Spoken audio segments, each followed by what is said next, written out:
Hey guys, it's me Jacqueline for today's video. I have a non-spoilery book review for Highly Illogical Behavior, and this is by John Corey Whaley.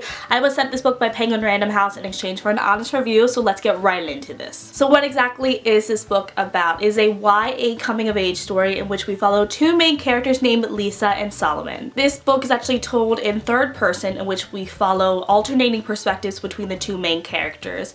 And the first character we have is Solomon, and he's actually agoraphobic, and we have the second main character, which is Lisa. And Lisa is someone that actually wants to get into the second best psychology school, and so she decides that she's actually going to use Solomon as a way to get into that psychology school. And another character that is very important in this book is named Clark. He is Lisa's boyfriend, and although we don't really follow his perspective, he is still an important character in this story. Now, I did give this book a 4.5 out of 5 stars. I absolutely loved it. I was so impressed by this book. I was already really excited to read it, but I was so blown away by it because it's a very short book. It's only 270-ish pages, but honestly every page is so wonderful, and I love the story that was told throughout it. I think one of the things I love most about this story is obviously the characters. I always say this, but characters are such a huge thing for me. I really enjoyed these characters. From the first couple of pages I was already encaptured, and I wanted to know more about these characters. And I want to say specifically about Solomon,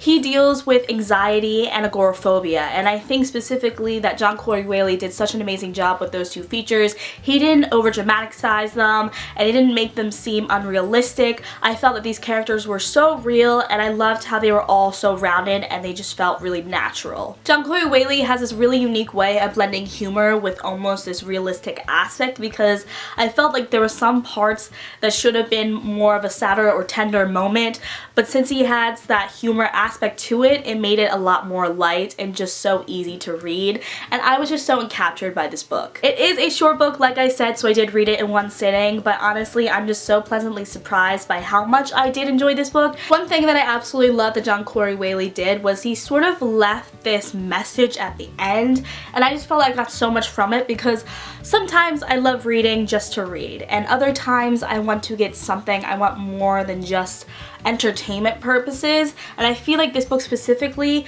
got me to think more and made certain things into a bigger perspective. It's sort of hard to describe what I'm talking about. If you do decide to pick this book up, you might understand what I'm referring to when I talk about the ending part.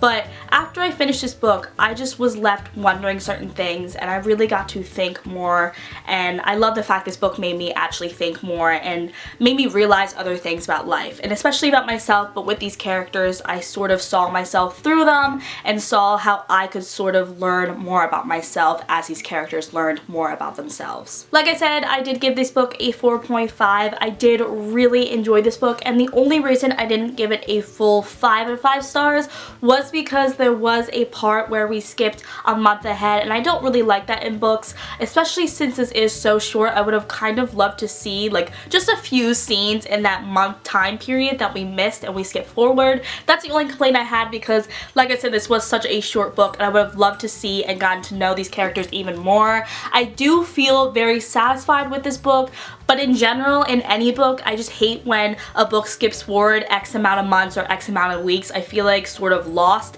and I just like being with the characters the whole entire time. The final thing I wanted to talk about before this review wraps up is the whole agoraphobia factor. I love the way John Corey Whaley handled it. Like I mentioned when I talked about Solomon specifically, he felt so realistic because John Corey Whaley actually handled that element so well done. I cannot even fathom when authors, TV shows, movies, anything like that sort of depict mental illnesses as being just so overdramatic or just doing a bunch of different stereotypes. But with Solomon specifically being someone that has a mental illness in this story, it was just so realistic, and I just really appreciated that, and I love the way that John Corey Whaley handled that factor. I really did also enjoy Clark and Lisa. Those were the other characters that we had in this story, and specifically with Lisa, she had her faults, but I did like seeing her perspective along with Solomon. I think it was interesting how we had the third person perspective, and it was alternating perspective between the two characters, and I loved the way we got to follow them throughout the story. And like I said, these were very rounded characters, which I very much appreciated. Overall, I would highly recommend to pick up Highly Illogical Behavior if you are looking for a YA realistic fiction book, and it's more of a coming of age novel. Like I said, this is under 300 pages, so it's going to go by like that, and I was just so impressed by this book. If you have read this book, let me know down below in the comments what you thought of it, or just let me know down below in the comments what you thought of my review, and I will see you guys in my next video. Bye!